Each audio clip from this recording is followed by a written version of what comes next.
Hi guys, here most of them do this problem in wrong order. Here 12 divided by 3 times, here 1 plus 3 is 4.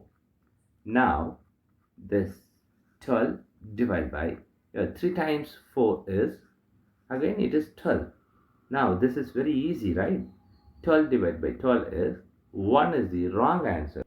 As per this order of operations, PEMDAS, this 1 is the wrong answer. Here we are going to introduce this PEMDAS rule from order of operation to solve this problem in correct order. Here this is a bracket higher priority, this is a exponent, M stands for multiplication, D stands for division, A stands for addition, S stands for subtraction. Here multiplication division both are equal priority. Also this addition subtractions both are equal priority. For this equal priority, we are going to introduce another rule called left to right rule. Here we are going to solve this problem in correct order by using this order of operations PEMDAS. Here, as per this order of operations PEMDAS, the higher priority is bracket. So we have to do this bracket before this division, and here we have multiplication.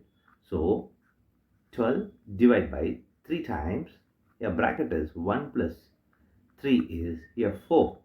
Here the next priority is the exponent. In this problem, we don't have the exponent, so we are moving to next priority, which is multiplication and division. Here we have division and multiplication both. Here, for this, we are going to follow here left to right rule. Here, left to right is this 12 divided by 3. So we have to do this division before this multiplication. Here, the division here is 12 divided by 3 is 4 times this 4. Here, 4 times 4 is 16 is the correct answer.